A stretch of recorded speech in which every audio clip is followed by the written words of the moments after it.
इश्क और प्यार और मोहब्बत की घटनाएं अक्सर हमारे समाज में आते रहते हैं, लेकिन इस समाज में जो घटनाएं आती हैं, इसकी घटनाएं इतना भयानक हो सकता है, इसके बारे में कोई कल्पना भी नहीं कर सकता है। आज के घटना में सेम ऐसा होता है जिसमें इश्क और प्यार के चक्कर में पड़ के एक इंसान इस दुनिया से चला जाता है। आखिर जब इस पुलिस जो है इस घटना का पूरा तहकीकात करती है, जब लोगों के सामने सच्चाई लाती है, तो लोगों को सुनने के बाद अपने अपने रोंगटे खड़े से हो जाते हैं। दोस्तों, आखिर क्या हुआ इस घटना में, इस घटना की आप पूरी सच्चाई जानने के लिए इस वीडियो को आप लास्ट तक ज़रूर देखिएगा। नमस्कार दोस्तों, मैं प्रदीप कुमार आपको इस टेढ़ी बात चैनल पे मैं स्वागत करता हूं। दोस्तों, आज की यह जो घटना है, यह घटना है उत्तर प्रदेश, और उत्तर प्रदेश का एक जाना माना ज़िला पड़ता है आजमगढ़, और उसी का थाना पड़ता है बिलारियागंज। बिलारियागंज के पास से गांव पड़ता है भदाव गांव। बात मैं कर रहा हूं 8 दिसंबर 2017 का। सुबह का टाइम होता है, तभी कुछ नौजवान उसी समय गांव की तरफ से बाहर के लिए निकलने लगते हैं। वहां देखते हैं कि साइड में एक तिवारी का खेत होता है। उसी तिवारी के खेत में तो वहां पर एक कार होता है। वह कार उसी खेत में धंसा हुआ था है, और तुरंत ही वहां के जो लोग होते हैं, जो नौजवान होते हैं, उसी समय उस गाड़ी के पास पहुंचते हैं। और जैसे ही पहुंचते हैं तो देखते हैं कि वह गाड़ी जो है पूरी तरह से लॉक है, और वह देखते हैं कि लोग उसमें कोई आदमी भी नहीं है। तुरंत ही उसी समय जब नौजवान थोड़ा आगे बढ़ते हैं तो वहाँ पर देखते एक झाड़ी होता है। उसी झाड़ी के पास एक आदमी का जो है सर पे जो है गोली लगा हुआ, और उसका जो है पूरा मुंह खून से लथपथ अवस्था में पड़ा हुआ है। तभी वहाँ के लोग इकट्ठा हो जाते। इकट्ठा होने के बाद तुरंत ही वहाँ बलियारियागंज में पुलिस थाने में फ़ोन कर दिया जाता है, जिससे बलियारियागंज की पुलिस थाने की जो टीम होती है, उसी समय वह टीम उसी घटनास्थल पहुँचती है जहाँ पर वह जो है डिजायर कार मिला हुआ था। पुलिस जैसे उस घटनास्थल पहुंचती है, तुरंत ही उस बॉडी को देखती है, उसका शिनाख्त भी करने लगती है। तो उसके जो है वह जो कार होता है डिजायर कार, तो उसका नंबर जब पता किया जाता है तो पता लगता है वह नंबर जो है यूपी का है। वह नंबर यूपी का होने की वजह से पुलिस शक होने लगता है कि यह जरूर बॉडी जो है यह यूपी का ही है। उसी समय पुलिस उस बॉडी को तलाशी भी लेने लगती है। तभी पता चलता है कि उसके जेब में शिवपत राय स्मारक कॉलेज का उसके जेब में परिचय पत्र पड़ा हुआ था, और उसके जेब में जो परिचय पत्र था उसमें नाम लिखा हुआ था विमांशु प्रसाद पांडे। विमांशु प्रसाद पांडे एक एमए का छात्र भी होता है, और वह रहने वाला होता है जो वह बेलीपार थाना के पास ही एक गांव पड़ता है भौवा पार का उसका पता लिखा होता है। तो पुलिस उसी समय उसी समय बेलीपार पुलिस थाने से संपर्क करती है। जब संपर्क करती है तो पुलिस उसी समय जो है उसकी सूचना, उस बॉडी को पुलिस जो है सूचना तुरंत ही उसके गांव वालों को, यानी कि भौवा पार के जो परिवार में रहते थे, उसी समय उनको दे दिया जाता है। जिससे मौके पर देने के बाद उसके जो विमांशु प्रसाद पांडे का बड़ा भाई होता है घनश्याम पांडे जब इसकी सूचना पाता है, तुरंत उसी समय उस घटनास्थल पहुँचता है जहाँ पर विमांशु प्रसाद पांडे का डेड बॉडी मिला होता है। उसी समय वह पहुंच जाता है। जैसे वह देखता है, तुरंत ही अपने भाई के बॉडी को देख के वह धाड़े मारकर जोर जोर से रोना शुरू कर देता है। पुलिस उसी समय उससे पूछने लग जाती है कि तुम्हें किसके ऊपर शक है या कौन कर सकता है। तुरंत ही उसका जो भाई होता है घनश्याम पांडे पेशावर से एक वकील होता है। इसकी वजह से वह काफ़ी निगरानी करता। तुरंत ही उसके दिमाग में वह घूम के आ जाता है कि साहब इसी जियनपुर बसगांव का रहने वाला श्याम नारायण है। हमारे भाई का मारने का उसी का पूरा प्लान हो सकता है। तो पुलिस पूछती है ऐसा क्या बात है, तो वह बताने लग जाते हैं कि वह जो है अक्टूबर के महीने में जब वह दशहरा का त्यौहार देखने गया था, तो उसी समय श्याम नारायण ने जो है हमारे भाई उस समय के चक्कर में उसी समय उसको जेल भेजवा दिया था, और हमें लगता है ज़रूर उसका कड़ा धराया है। तो पुलिस उसी समय जो है घनश्याम के तहरीर पर उसी समय जो है धारा 302 और 201 के तहत उसी में भादवी की धारा लगाकर वह जो है मुकदमा दर्ज कर लेती है, और पुलिस इस घटना को पूरा बारीकी से अब छानबीन करना शुरू कर देती है। पुलिस सबसे पहले उसी समय श्याम नारायण के घर जाती है। जब उसके घर जाती है तो पता लगता है कि उसके घर वाले बोल दिए थे कि वह जो है कल से वह घर ही नहीं आया। तो पुलिस उसी समय उसे श्याम नारायण के ऊपर शक जाहिर करने लगती है, जिसकी वजह से उसकी तलाशी भी करना शुरू कर देती है। तो वह जो है जल्द कुछ मुखबिर में लगा देते हैं, जिससे मुखबिर के द्वारा यह पता लगता है कि वह खड़ग बिलासपुर के ही नज़दीकी में वह जो है गांव के पास खड़ा हुआ है। तो पुलिस जैसे इसकी सूचना पाती है, नारायण खड़ा होता है, पुलिस उसी समय वह पहुंच जाती है। तो वह देखती है कि तुरंत ही उसकी जो है उसी समय उसको हिरासत में ले लेती है, और लेने के बाद तुरंत ही उसकी तलाशी भी करना शुरू कर देती है। तो उसके पास तुरंत ही जो है एक रिवाल्वर और 2 जिंदा कारतूस मिलता होता है और जब देखती होता है जिंदा कारतूस जो है उसका कुछ यूज किया होता है तो पुलिस तुरंत ही समझ जाती है कि वह जो है हिमांशु में मारने का इसका ही हाथ है। तो पुलिस जो है उसको उसी समय अपने अंडर ले लेती है। ले आने के बाद तुरंत उसको थाने में ले जाती है। जब पुलिस उससे कड़ाई से पूछताछ करना शुरू कर देती है तो पुलिस के सामने वह ज़्यादा देर टिक नहीं पाता है। तुरंत ही वह पुलिस के सामने जो है इस घटना का भी खुलासा करना शुरू कर देता है। वह बताने लगता है 22 वर्षीय हिमांशु प्रसाद पांडे जो यह जो है गोरखपुर का रहने वाला होता है। गोरखपुर के ही वह बेलीपार थाने के पास में एक गांव पड़ता है भवापार, उसी गांव का रहता है। और इसके पिता का नाम होता है रमाशंकर पांडे। रमाशंकर पांडे के जो है 7 बेटे भी होते हैं। सबसे बड़ा बेटा जो होता है वह एक वकील होता है जिसका नाम होता है घनश्याम।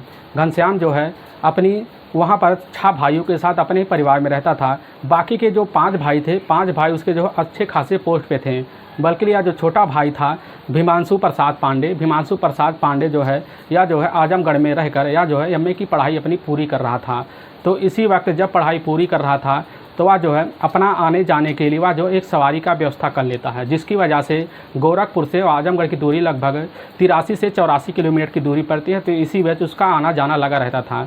अब हिमांशु प्रसाद पांडे का जो है उसी घर में काफ़ी जाना माना व्यवहार बना रहता था, क्योंकि उसका हिमांशु जो काफ़ी छोटा था वह सबका लाडला था। इसकी वजह से हिमांशु का उसी घर में काफ़ी जाना माना इसीलिए बना रहता था। तो इसीलिए हर बात उसके पिता जो होते हैं रमाशंकर पांडे उसकी हर बात मानते हैं। शिवपत राय स्मारक कॉलेज में पढ़ाई अपनी जो है एमए की पूरी कर रहा होता है। तो इसी वक्त दूरी होने की वजह से वह जाकर अपने ही रिश्तेदार रामगढ़ के गांव में वह जो है अपने परिवार के पास रुक जाता था, जिससे इसी वक्त उसकी ज़िंदगी जो है आने जाने में गुजर जाती थी। लेकिन बात है 2015 का। उसी जब वह गांव में रहता था वहाँ जो है जब आता जाता था तो उसी बीच उसकी भेंट जो है रुचि राय से होती है। रुचि राय जो होती है उससे जो है उम्र में 1.5 साल छोटी होती है। लेकिन वह तब भी जो है रुचि राय को देखकर हिमांशु होता है, हिमांशु उसकी तरफ इतना आकर्षित हो जाता है कि जो है वह उसकी अपने मन में ख्यालों में बसा लेता है। इसकी वजह से जो है दिन रात हिमांशु उस रुचि राय के बारे में सोचता रहता है। तो इसकी वजह से वह सोचता है क्यों ना जाकर एक दिन अपनी मन की बात वह कह दें, क्योंकि वह जो होती है रुचि राय देखने में काफ़ी खूबसूरत थी, वह अच्छी कट मिडार की भी थी। और इसकी वजह से अपने मन की ख्यालों में लेकर वह काफ़ी दिनों यह पाल रखता है कि कब हम जाकर अपनी बात रुचि राय से कहें। तो लेकिन एक दिन मौका निकाल कर वह जैसे रास्ते में जा रहा होता है तुरंत ही वह रुचि राय को देख लेता है। देखने के बाद जो है उसी समय रुचि राय से बातें करने की कोशिश करता है। रुचि राय उसी समय उसको मना कर देती है और मना करने के बाद कह देती है तुम तो ऐसा लगता है कि तुम एक जो है आपराधिक षड्यंत्र से रख रहे हो। इसी की वजह से वह हिमांशु काफ़ी गुस्सा हो जाता है। वह कहता है हमारे अंदर ऐसा कोई बात नहीं, हम काफ़ी अच्छे इंसान हैं। लेकिन उसी समय जो होती है उस समय रुचि राय तो चली जाती है और इसका इंतजार करते 2 एक तो दिन बीत जाता है। लेकिन जाकर जैसे ही वह फिर बात करता है तो रुचि राय उसकी बात मान लेती है और दोनों में इस कदर उस समय दोस्ती हो जाती है कि वह दोनों दोस्त आपस में मिलकर इधर उधर जाने लगते हैं। धीरे धीरे इनका वक्त जो है आने जाने में बीत जाता है। तभी कल्याणपुर बस गाँव के प्रधान जो होते हैं श्याम नारायण जो होता है रुचि का ही हमरुम होता है। और इसकी वजह से रुचि से वह भी काफ़ी वह जो है एक तरफा प्यार करता था। और इसकी वजह से वह जैसे ही इस चीज़ की खबर जो है उस समय हिमांशु और रुचि के बारे में उसको खबर लगता है तो वह काफ़ी भन्ना से जाता है। वह सोचता हम इस रुचि के पीछे काफ़ी दिनों से पड़े थे लेकिन हमारा नंबर नहीं बन पाया और इसकी वजह से वह काफ़ी दुखी हो जाता है। लेकिन एक दिन जाकर उसी समय श्याम नारायण जाकर रुचि से जैसे ही बात रखता है तो रुचि उसी समय वह जो है वह हिमांशु का हवाला देकर वह तुरंत ही अपने प्यार को इनकार कर देती है, जिससे श्याम नारायण काफ़ी गुस्सा हो जाता है। और इसी वक्त वह सोचता है ना हमें मिली ना हम किसी को यह मिलने देंगे। तो इसकी वजह से वह पीछे पड़ा रहता है। श्याम नारायण पांडे जो होता है श्याम नारायण उसी समय जाकर वह जो है हिमांशु से एक दिन मिल ही जाता है, जिससे मिलने के बाद उससे जब बात करता है तो हिमांशु जो है उसके सामने तुरंत ही आके खड़ा हो जाता है, क्योंकि हिमांशु का परिवार काफ़ी तगड़ा था, जिससे वह सोचता है हमारी सामने उसका खड़े होने का हिम्मत कैसे हुआ। और इसी वजह से खुन्नस लेकर श्याम नारायण काफ़ी दिनों से अपने अंदर पाले या काफ़ी दिनों से चल ही रहा था। और इसकी वजह से जो है गांव में एक दिन दशहरे का मेला लगता है, अक्टूबर का महीना होता है 2017। तो उसी दिन गांव में मेला लगा होता है तो गांव के लोग देख रहे होते हैं। तो उसी समय अब जो होती है रुचि फ़ोन करके उसी समय हिमांशु को अपने ही मेले में बुला लेती है, जिससे दोनों उसी मेले में जाकर अपना घूमना फिरना शुरू कर देते हैं। और जैसे ही घूमना फिरना शुरू कर देते हैं तो उसी समय श्याम नारायण पांडे भी आ जाता है। श्याम नारायण पांडे जैसे ही आता है वह तुरंत ही इन दोनों को एक ही साथ मिलते हुए देख लेता है, तुरंत वह भन्ना से जाता है और उसी समय वह सोच लेता है हमें इन दोनों को रास्ते से हटाने के लिए कुछ ना कुछ करना होगा। तो श्याम नारायण पांडे अपने दिमाग में लेकर ऐसा ही तरकीब अपनाने लगता है। तभी वह उसी समय वह जो है मेले में अपने गांव के लोगों को इकट्ठा कर लेता है। इकट्ठा करने के बाद उसी समय विमांशु से तुरंत ही वह जो है झगड़ा करना शुरू कर देता है, जिससे वह उसी समय उसके जो दोस्त होते हैं श्याम नारायण को इकट्ठा हो जाते हैं। वह जो है उसी समय विमांशु को पीटना शुरू कर देते हैं, जिससे वह कहने लगता है कि यह लड़की छेड़ रहा होता है, तो इसकी वजह से लोग उसे मारना भी शुरू कर देते हैं। तुरंत ही उसी समय वहाँ के नज़दीकी पुलिस थाने की टीम आ जाती है और उसी समय विमांशु को अपने अंदर ले लेती है और श्याम नारायण जो होता है तुरंत वह गवाही देता है कि यह लड़की छेड़ रहा है। तो पुलिस उसको तुरंत ले जाकर जेल में डाल देती है और डालने के बाद जैसे इसकी खबर उसके बड़े भाई घनश्याम को लगता है, तुरंत ही वह जो है अपने घर से भागा हुआ अपने साथ वकील के कुछ कागज लेकर वह तुरंत ही उसी थाने में पहुंचता है और उसको जो है अपने भाई को छुड़वा लेता है। लेकिन जो होता है विमांशु के अंदर भी उसी समय जो है उस समय काफ़ी खुन्नस उसी समय जो है श्याम नारायण के खिलाफ भर गया था और इसकी वजह से विमांशु जो है अपने घर चला आता है। 4 दिसंबर 2017 का उसी दिन सुबह सुबह का टाइम होता है। तो जो उसी समय जो है श्याम नारायण के ऊपर किसी व्यक्ति ने हमला करवा दिया होता है। तो श्याम नारायण तुरंत ही पकड़ लेता है कि हमला कराने वाला कोई और नहीं है, यह हमला कराने वाला विमांशु है। तो उसी समय श्याम नारायण विमांशु के ऊपर काफ़ी खुन्नस खा जाता है। वह सोच लेता है कि विमांशु से हमें बदला लेना है। तभी उसी समय वह जाकर विमांशु के ताक में बैठा होता है। वह बैठा होने की वजह से वह रात भर सोचता रहता है। तुरंत ही वह अपने नारायण जो होता है श्याम नारायण अपने छोटे भाई सुंदर से बात करता है। सुंदर से बात करने के बाद सुंदर भी उसके साथ मिल जाता है और दोनों एक षड्यंत्र बनाते हैं और उसी षड्यंत्र के तहत वह जो है 7 दिसंबर 2017 को वह जो है श्याम नारायण को यह पता लगता है कि रुचि जो है विमांशु को मिलने के लिए अपने गांव कल्याणपुर बुला रही है। तुरंत ही इसकी जो है खबर उसी समय श्याम नारायण को लग जाता है और वह अपने भाई सुंदर को लेकर उसी समय गांव के ही कुछ दूरी से पहले ही वह सवालीसपुर के पास खड़ा हो जाता है। वह उसी समय विमांशु का वेट करने लगता है। विमांशु जो है अपने घर वालों से अब बोल के निकलता है कि अभी हम बाजार जा रहे हैं, अभी हम तुरंत वापस आ जाए। विमांशु जैसे ही निकलता है तुरंत ही वह दोस्त अलाहापुर के गाँव में जाता है। अलाहापुर गाँव में जाने के बाद अपने दोस्त दीपक सिंह से मिलता है। दीपक सिंह से मिलने के बाद वह जो है उसका डिजायर कार लेता है। डिजायर कार लेने के बाद तुरंत वह उसी समय कल्याणपुर के गांव की तरफ निकल जाता है और देख लेता है कि उसी समय जो विमांशु होता है, विमांशु उसी डिजायर कार में रुचि के बैठाए हुए ले जाकर वह रास्ते से निकल रहा होता है। तुरंत ही वह बाइक लेकर उसी समय श्याम नारायण पीछे उसके पड़ जाता है और जाते जाते जैसे वह देखता है कि सुनसान जगह है, तुरंत ही गाड़ी जो है उसके आगे कर लेता है। उसकी गाड़ी रोक कर उसी समय गाड़ी से उसी समय विमांशु को बाहर खींच लेता है। वहीं पर उसको मारना शुरू कर देता है।